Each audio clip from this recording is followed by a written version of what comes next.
이 시간 하나님의 말씀은 데살로니가전서 5장 23절에서 24절의 말씀, 신약성경 334페이지입니다. 평강의 하나님이 친히 너희를 온전히 거룩하게 하시고 또 너희의 온 영과 혼과 몸이 우리 주 예수 그리스도께서 강림하실 때에 흠없게 보존되기를 원하노라. 너희를 부르시는 이는 미쁘시니 그가 또한 이루시리라. 국가나 세계적으로 볼 때 많은 혼란 속에 지금 저희가 생활하고 있습니다.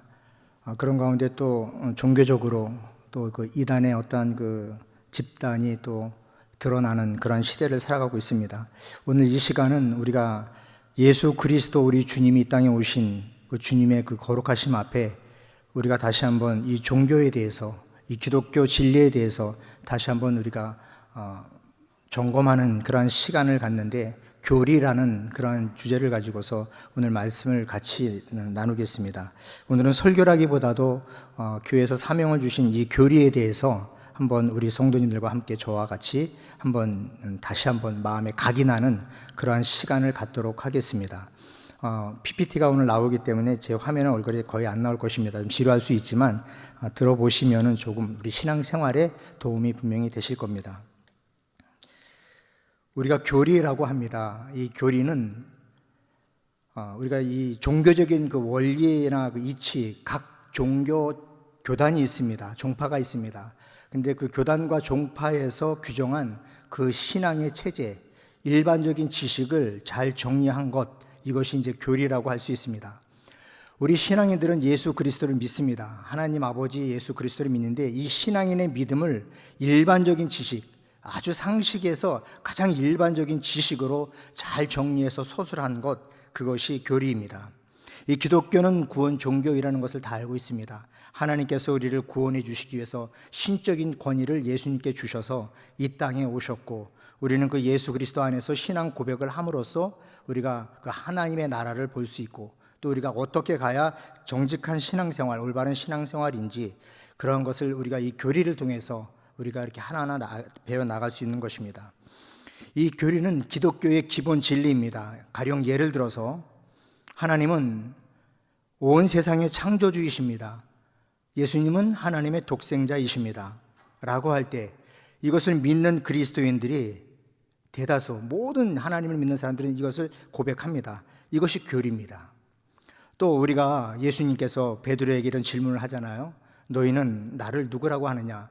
이때 질문했을 때 베드로가 하나님께 성령의 감동을 받아서 주는 그리스도시요 살아계신 하나님의 아들입니다. 이렇게 고백합니다. 주는 그리스도시요 살아계신 하나님의 아들입니다. 이것을 믿는 게 교리입니다. 이것을 믿지 않으면 기독교인이 아니에요. 이것을 부정하면 정통 기독교라고 볼 수 없습니다. 이 교리가 흘러나온 그 원천을 보게 되면 하나님 말씀에서 나옵니다. 모든 것은 기준이 하나님 말씀이기에 이 교리도 하나님 말씀에 근거하고 기초가 되어서 이 교리가 만들어지는 것입니다. 그러므로 성경이 기록된 이후에 이 교리는 성경 가운데서 본래의 교리를 잘 찾아서 정리하고 그것을 잘 개념화한 작업을 해왔던 것이죠. 그것을 시대적으로 오면서 보완하고 확증하고 오늘날 이것이 정통적으로 우리가 잘 믿고 배우고 공부하는 것입니다. 이 교리가 왜 중요하냐면 신자의 제일 된 목적은 하나님의 영광을 위해서 하나님의 부름 가운데 저희가 신앙생활을 하는 것입니다. 이 교리가 중요한 것은 우리가 하나님께 영광을 돌리기 위함입니다. 사람을 지으신 목적이죠. 이 가톨릭에서는 인간이 구원을 받으려면 공로를 쌓아야 한다고 얘기합니다. 우리는 참 지금 진리 앞에 혼잡한 시대를 살아가고 있습니다. 정통신앙, 이단신앙, 사이비신앙, 여러 교파들과 여러 신학들이 범람하고 있는 이 시대에 이단들도 그 어느 때보다도 못된 세력들이 지금 코로나 바이러스처럼 전염병을 갖고 많은 그 종교에 정말로 거짓 아비로서 잘못된 진리를 전하고 있는 시대에 살아가고 있습니다. 걷잡을 수 없는 이 다원 종교 시대에, 이 시대에 우리가 정확히 하나님의 말씀의 뜻을 잘 정리한 이 교리를 우리가 다시 한번 숙지한다는 것은 너무 중요합니다. 이 교리가 왜 또 중요하냐면은 바람직하지 못하던 그 많은 사람들 가운데 이 신학하는 그 자유주의 신학자들이 있습니다. 이 자유주의 신학자들은 이 성경의 무호성을 부정합니다. 다시 말해서 이 성경에 흠이 없고 오직 정말 하나님의 성령의 감동으로 쓰여진 이 성경이 정말로 누가 봐도 흠이 없는 것인데, 이 자유주의 신학자들은 이 성경의 무호성에 대해서 부정합니다. 다시 말해서 예수님의 동정녀 탄생 같은 그러한 일들, 그것은 사람들이 지어낸 허구라고 말하는 것이죠. 이런 시대에 하나님의 진리를 우리가 바르게 분별할 필요가 있고, 그 진리를 따라서 우리가 살아가기 위해서 이 교류에 대한 이해가 중요하다고 보는 것입니다. 이 교류의 발성은 이단으로부터 보호하기 위함입니다. 우리가 생활하면서 이단의 종교는, 이단의 종파, 사이비는 주님 오시는 날까지 떠나갈 수 없습니다. 소아시아 비티니아주 니케아에서 두 번에 걸쳐서 열린 공의회가 있는데 니케아 공의회입니다. 이때 동서교회는 함께 모여 세계 교회적인 회의가 되었습니다. 325년 로마 황제 콘스탄티누스 1세가 제1차 공의회를 소집합니다. 이때 회의 동기는 예수 그리스도의 신성을 부정하는 그 당시의 아리우스파 이단들을 배격하고 분열된 교회를 통일시키고 정통 교리를 수호하기 위해서 이 공의회가 소집되었습니다. 다시 말해서 분열되고자 하는 그러한 교회를 하나로 다시 통일성을 시키고 정통 교리를 수호하기 위해서 이 회의가 집행된 것이죠. 우리는 이 신앙 안에서 이 이단으로부터의 그 어떤 위협을 오늘 시대를 보더라도 항상 우리가 공격을 받고 있습니다. 이 이단의 위협들은 예를 들면, 당신 언제 구원받았습니까? 당신은 구원받았는데 왜 계속해서 죄를 짓습니까? 왜 구원받은 날짜를 모릅니까? 이런 식의 질문을 통해서 우리를 혼란케 하죠. 이 말에 우리가 머뭇거릴 때, 그때 이단들은 집요하게 우리의 연약한 부분을 공격해 올 수 있습니다. 교리가 이래서 필요한 것입니다. 교리를 아는 것은 바른 신앙이 무엇인 줄을 우리가 교회를 통해서 명확하게 전달받을 수 있는 것입니다. 교회가 가지고 있는 믿음의 내용의 정확성, 이것을 우리가 바른 신앙에 설 수 있는 힘이 되기에 이 교리의 교육은 필요한 것입니다. 교회 존립의 기초입니다. 또 교리의 이해는 성경의 진리들을 믿음으로, 또 신앙의 길잡이를 올바른 길로 가기 위해서 절대적인 것이죠. 또 교회의 근본 진리, 이 교회의 근본 진리인 이 교리, 이것을 모든 신자들에게 기초적으로 우리가 잘 전달해 주기 위해서 이 교리적인 이 명확성, 이 교리적인 어떤 그 절대성, 이것은 각 교단마다 필요한 것이죠. 사람들은 모든 사도들의 가르침을 잘 믿습니다. 이러한 때에 이단의 발성으로 분열되기 시작합니다. 우리의 믿음도 어느 순간에 공격받을 수 있습니다. 하지만 우리가 이 연약한 것을 우리가 인정하고 우리가 교회를 통해서 잘 교육을 받는다면 바른 그 믿음의 신앙들이 우리 안에 잘 정립이 될 것입니다. 바른 믿음의 신앙, 그것은 곧 정통신앙인데, 이 정통신앙을 분명하기 위해서 바른 믿음을 가르친 그 명제화된 그 때가 있었는데, 2세기 중엽에 나타난 사도신경입니다. 사도신경이라는 명칭은 사도들이 이제 이 세계를 떠나서 하나님의 나라 복음을 전합니다. 이때 흩어진 그 하나님의 복음을 두고 주의 복음을 전하는 그들에게 하나의 공통된 신앙, 이것을 합의하고 하나님의 복음을 각 세계로 나아가 전하는데, 이때 이 사도신경을 정하고 나갑니다. 즉 서로 떨어져 있을 때 복음을 전하는데, 다른 교리들이, 그 하나님 예수님을 믿던 그 사람들에게 다른 교리들이 접근해서 혼미하게 할 때에 그것을 막기 위한 어떠한 그 신앙의 절대적이고 기초적인, 이것이 샤도 신앙을 우리가 만든 것입니다. 공인된 종교의 가르침이라고 볼 수 있죠. 교회의 첫 신앙 고백인 이 사도신경, 그것은 주 예수 그리스도입니다. 이 사도신경을 우리가 늘 고백을 합니다. 이때 삼위일체 하나님이 이 사도신경 안에 나타나는데 우리가 인정하는 것이죠. 나는 진정 하나님을 인정하고 나는 하나님의 백성 기독교인입니다. 또 이 교리를 통해서, 이 사도신경을 통해서 어떠한 이단의 잘못된 교리 안에 내가 흔들리지 않겠다는 성삼위 하나님 아버지를 절대적으로 인정하는 고백이죠. 우리의 신앙은 감성적일 수 있어요. 역동적이고 때로는 정말 어떠한 그 카타르시적인 어떤 그 상황 속에서 내가 감정에 흥치될 수 있습니다. 하지만 그것도 중요한 것 같지만 더 중요한 것은 개념 없는 신앙인, 우리가 어떤 정통적인 어떤 기준이 없는 그러한 신앙 속에서 우리는 도전받을 때 거기에 연약해질 수 있다는 것입니다. 우리는 교회를 통해서 그 가진 믿음이 우리가 분명히 밝히고, 또 나는 정말 그리스도인입니다, 나는 하나님, 예수님, 성령님을 확실하게 믿는다는 것을 우리가 교회를 통해서 날마다 교육을 받고, 거기에 대해서 교리에 대해서는 관심을 갖고, 그 교리에 관심을 가진 것을 우리가 세상 속에 나아가서 진정한 마음으로 고백할 때, 그것이 진정한 그리스도인이 잘 교리 안에서 우리가 배운 사람이라고 볼 수 있죠. 이 성결교회 헌법 제1장 제2조를 제가 이렇게 헌법을 보니 이렇게 나왔습니다. 우리 성결교회 헌법 제1장 2조입니다. 교회는 하나님의 부르심을 받아 예수를 구주로 믿는 자의 공동체로 곧 그리스도의 몸입니다. 이렇게 고백을 합니다. 제2장 14조항을 보면은요, 하나님은 우주의 유일무이하신 신입니다. 유형무형의 만물을 한결같이 창조하시고 통치하시고 보호하시고 섭리하십니다. 이 하나님 일체 안에서 동일한 본질과 권능으로 영생으로 되신 삼위가 있으니 곧 성부와 성자와 성령이십니다. 우리 기독교 대한성결교회의 제2장 14조항입니다. 우리가 이 성결교회에서 신앙생활을 하고 있는데, 우리가 이제 어떤 신앙 안에서 신학을 하는 이제 신학자들, 연구하는 그 신학자 교수님들을 통해서 우리가 이제 신학을 배웁니다. 그러면서 이제 과정을 거쳐서 이제 전도사의 생활 속에 이제 목사의 직을 받고 하나님의 복음을 전하는 그런 사명을 받죠. 우리 성결교회와 성결교회 신앙은 이 웨슬리 신학하고 밀접한 관계가 있고, 이 웨슬리의 복음주의 신앙인 것이 우리 성결의 중심인, 이 웨슬리가 강조하는 이 성결의 중심을 우리 기독교 대한성결교회도 가장 이 성결을 중요시하기에, 우리 이 성결교회는 웨슬리 신학 학문을 우리가 그것을 그대로 받아들이고 그 학문 속에서 하나하나 잘 다져가고 있는 것이죠. 이 복음주의 특징인 성결을 강조하는 웨슬리의 신앙, 이것은 우리 한국 성결교회의 정말로 대표적인 교회라고 할 수 있습니다.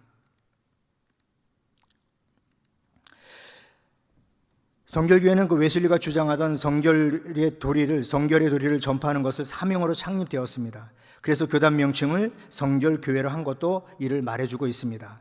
그러면 우리 성결교회 역사를 잠시 보게 되면은, 이 성결교회 역사는 웨슬리 신앙을 이어받은 그 미국 감리교 선교사인 카우만과 길보리라는 그 선교사님이 그 웨슬리의 신앙 전통을 잘 계승받아서 1901년에 카우만과 길보른 선교사님은 일본 동경에 있는 동양 선교회를 조직합니다. 그리고 나서 한국의 김상준과 정빈 두 사람은 1905년 일본 동경 성서학원에 유학을 갑니다. 이때 성결의 은혜를 뜨겁게 체험을 합니다.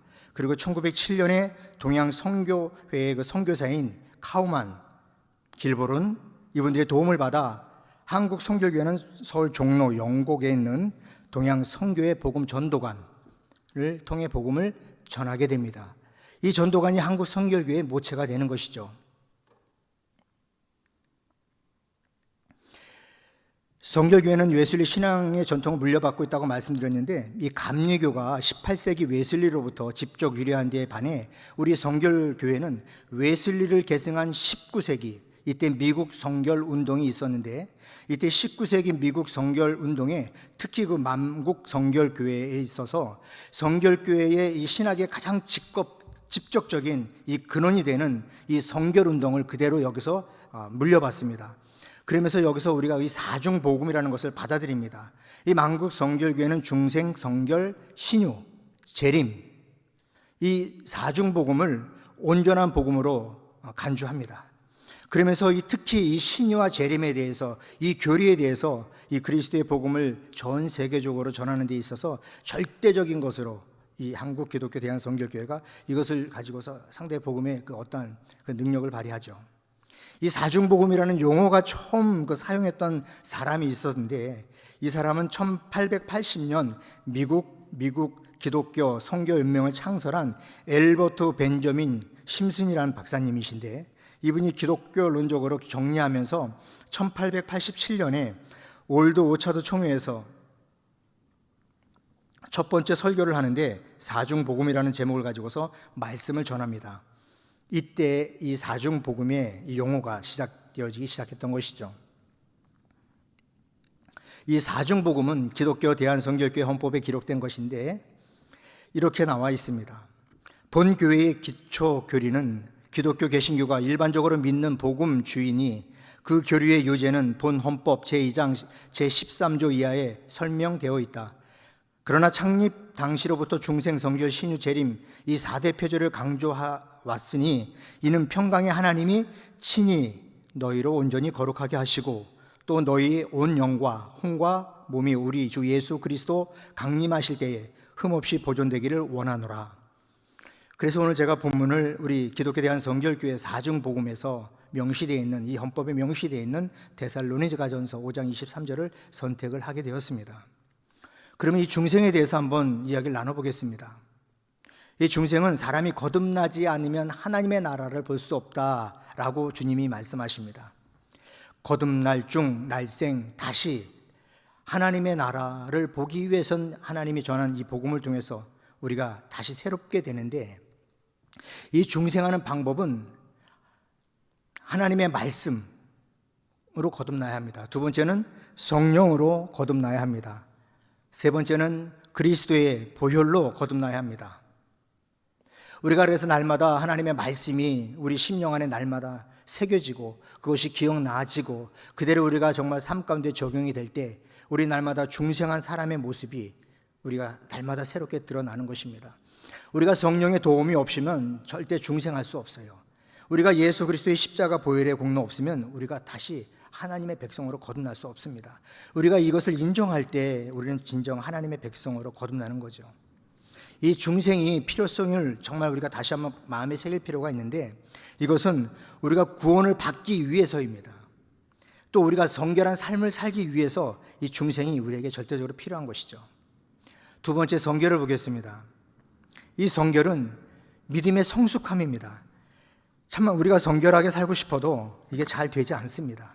하지만 믿음이 분량이 커지고 성숙해지면 질수록 우리는 성결한 삶을 살아갈 수 있는 모습이 보일 수 있고 나타나질 수 있는 것입니다.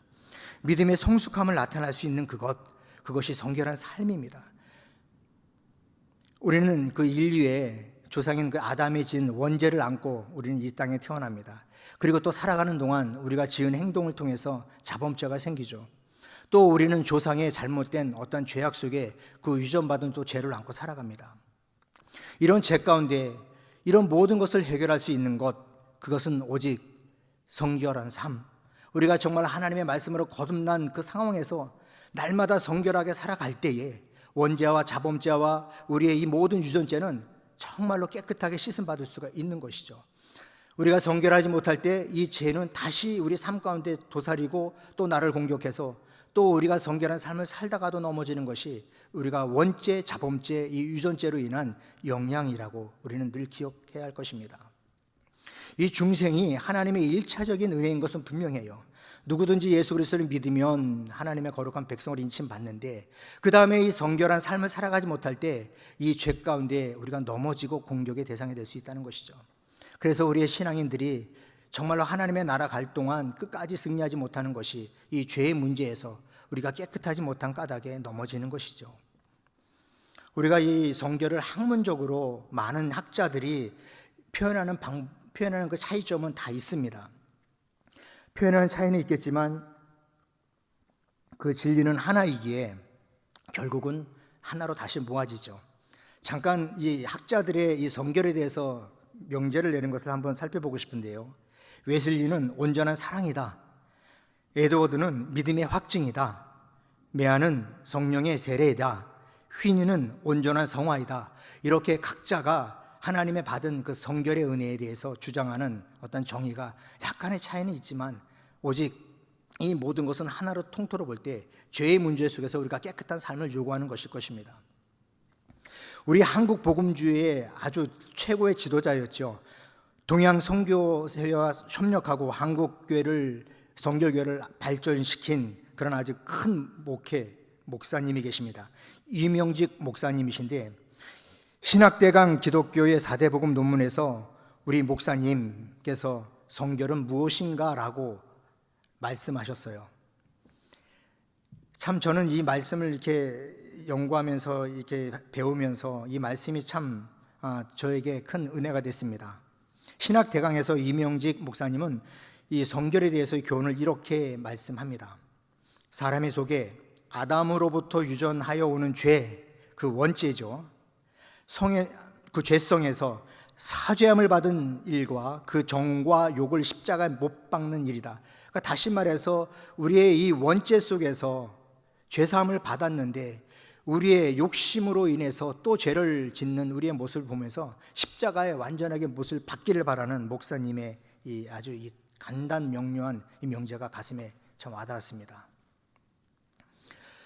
이 성결에 대해서 또 다른 그 말씀을 하신 그 심프슨이라는 목사님이 계신데 이분의 그 말씀을 제가 한번 좀 나눠보고 싶어서 제가 좀 전하게 됩니다.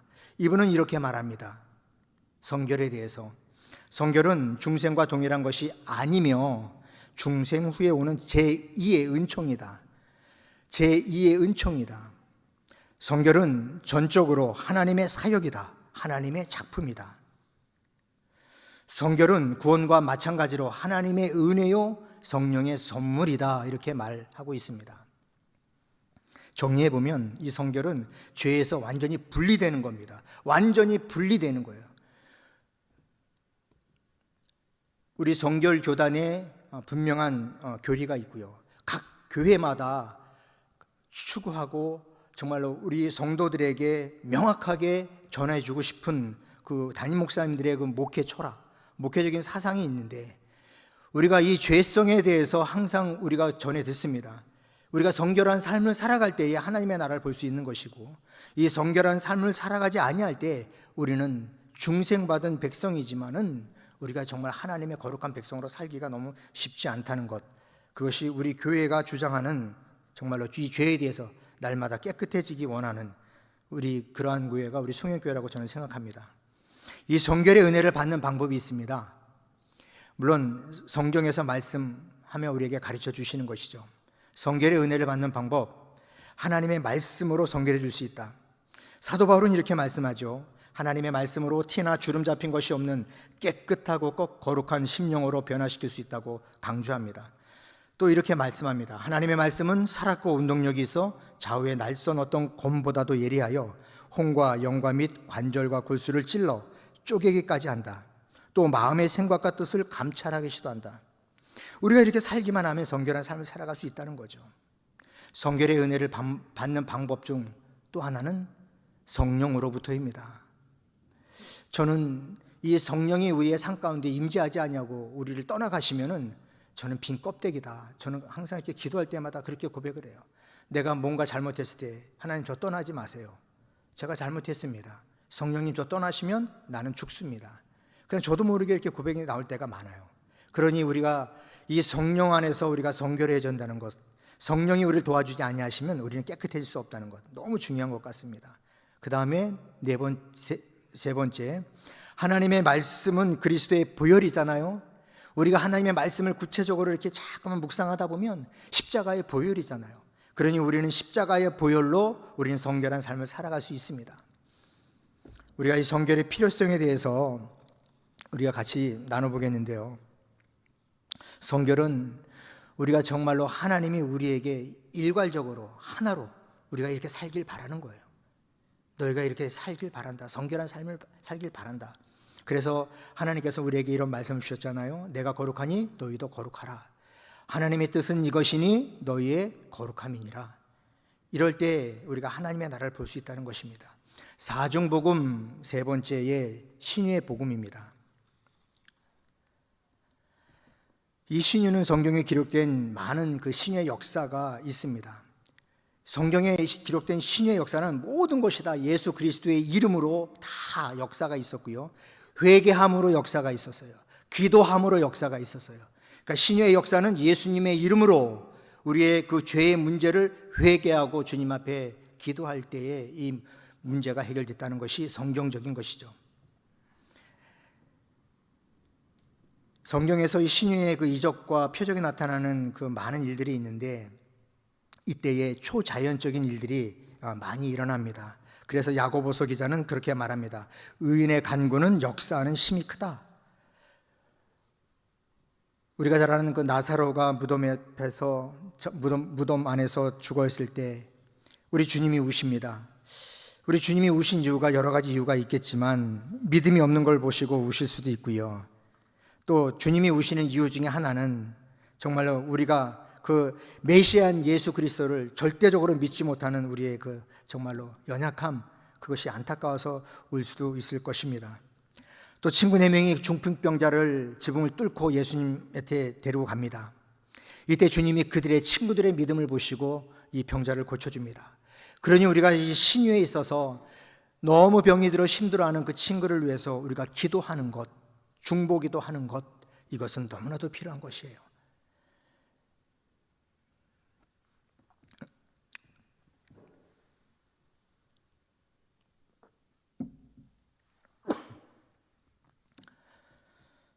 성경은 그 신유가 선교의 목적과 또 수단으로 또 메시아가 누구인지를 명확히 가르쳐 주기 위해서 신유의 역사를 보이셨습니다. 우리가 이 병을 낫기 위해서는 여러 가지 해야 할 일이 있는데, 본인이 믿음으로 하나님 앞에 간절히 기도해야 합니다. 또 너무 힘이 들어서 기도 못하는 그 내 형제를 위해서 정말로 타인된 우리가 정말 중보 기도해 주는 것 너무 중요합니다. 가장 절대적인 것은 예수님의 이름, 이 이름이 빠지면은 아니죠. 그건 그리스도인이라고 볼 수 없습니다. 그리고 우리가 철저하게 나의 이 문제에 대해서, 이 심각한 이 어려움에 대해서 우리가 정말 하나님 앞에 회개할 문제가 있으면 절대적으로 회개를 해야 하는 것이고, 또 우리가 날마다 깨어서 기도하는 것, 이것이 신유의 은사를 체험할 수 있는 아주 유일한 길입니다. 예수님이 전도하실 때도 이렇게 기적과 이적을 표현했던 것은 예수 그리스도의 이름을 전하기 위함이시고, 우리의 인생의 죄의 문제를 예수님이 터치하기 위함이셨고, 또 정말로 병들어서 어찌할 바를 몰라하는 저 영혼들을 누군가가 기도하는 그러한 타인의 기도를 우리 주님은 원하셨기에 이런 신유의 필요성을 우리에게 보여주셨던 것입니다. 이 신유의 이 필요성 중에 또 하나는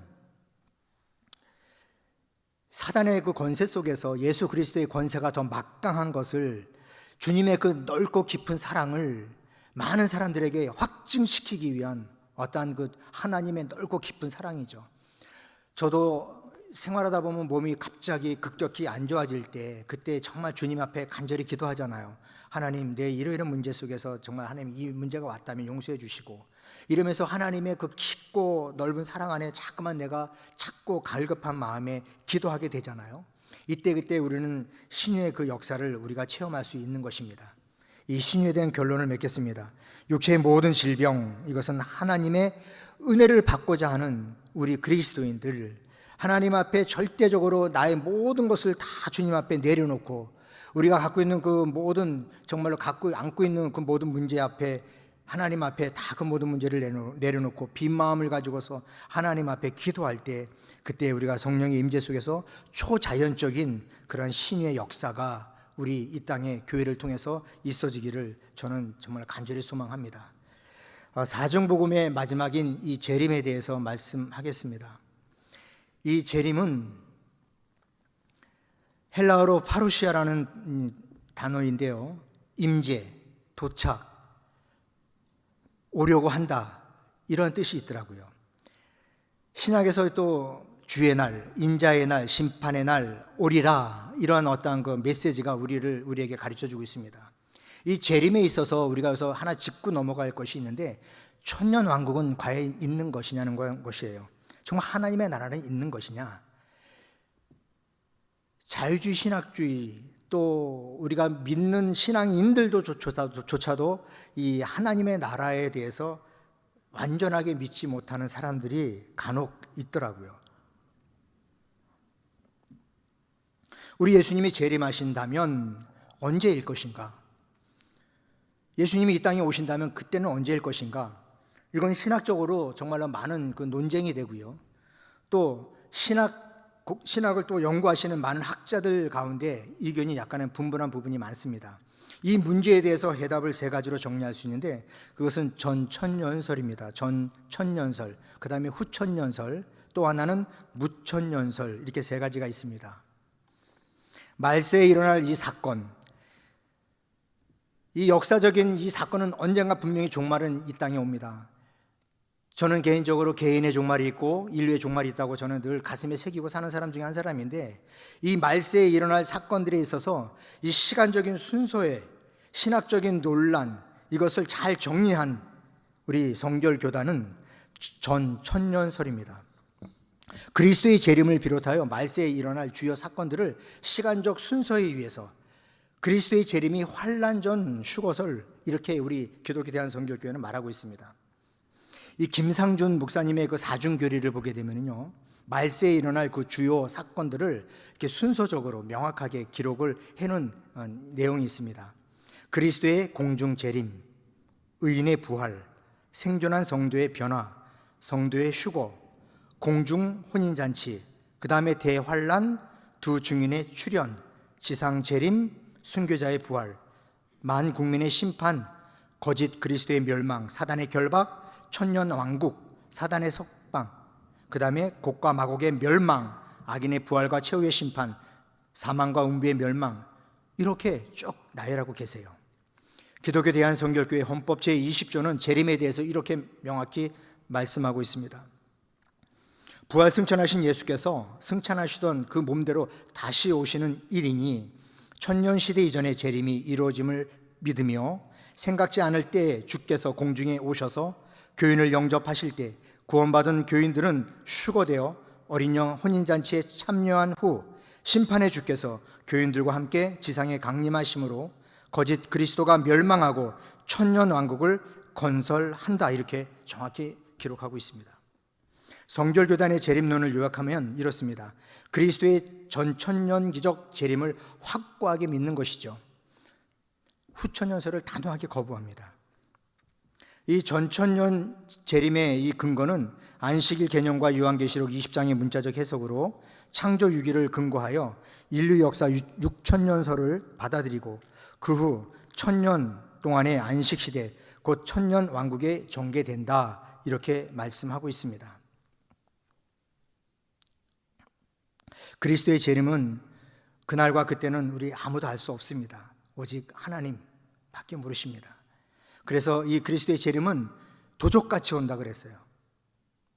그래서 우리가 깨어있지 아니하면 이 주님의 이 세상에 다시 오는 그날, 정말 주님 앞에 들림받을 수도 있고 버림받을 수도 있고 참으로 무서운 것이죠. 그러니 우리가 항상 예배의 말씀 안에, 우리가 기도 안에 깨어있는 그러한 주의 백성들이 되어야 할 것입니다.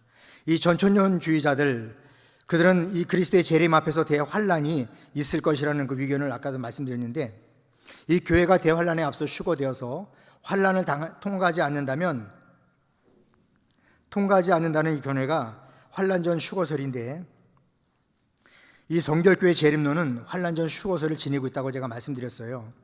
이 첫째, 이 그리스도의 재림을 두 국면으로 보게 되는데, 공중 재림과 지상 재림 구별하고 있습니다. 주께서 공중에서 강림하면 죽은 성도는 부활하고 생존한 성도는 영화롭게 되어 휴거하여 어린 양의 혼인잔치에 들어간다는 것입니다. 둘째, 성도의 휴거는 대환란 전에 일어난다는 것입니다.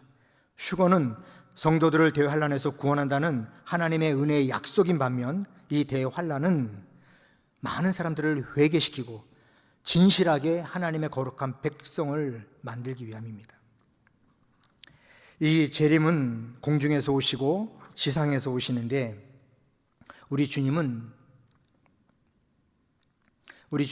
구름 타시고 오시고 불꽃 가운데 호령과 천사장의 소리로 오신다고 데살로니가전서에서는 말씀하고 있습니다.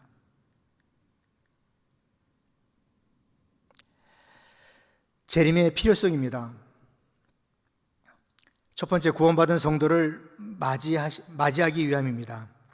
두 번째, 정의와 정의로운 왕국을 세우시고 하나님의 통치하기 위함입니다. 세 번째, 산자와 죽은 자를 심판하기 위한 구원의 완성이 까닭에 필요합니다. 네 번째는 성도들을 우리가 하나님께서 부활시키시고 다시 재연합하기 위한, 또 성도들에게 하나님의 그 보상과 또 하나님의 나라 통치를 위함. 여섯 번째는 이 지상으로부터의 사단을 완전하게 제거하기 위한. 일곱 번째는 모든 원수를 진압하고 정말 하나님의 공의가 이 전 세계를 지배하기 위해서 이 재림이 필요한 것입니다. 그러므로 성경은 이렇게 말씀합니다. 어두운 일을 벗어버리고 충성되고 부지런하게 광명한 갑옷을 입고 기름을 준비해서 깨어 있어야 합니다 라고 말씀합니다. 이제 말씀을 정리하겠습니다. 저는 우리 성결교리 사중복음을 이렇게 다시 한번 이렇게 숙지하고 또 마음판에 새긴 것은,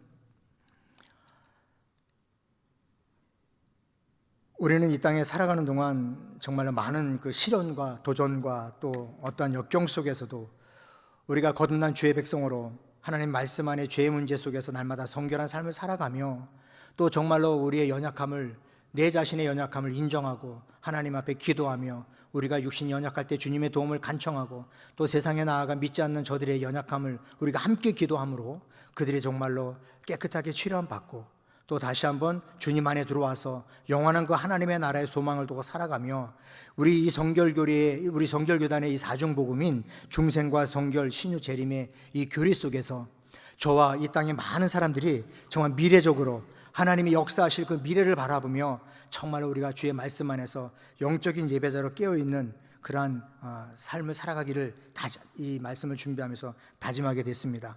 이제 교회가 90주년을 맞이했습니다.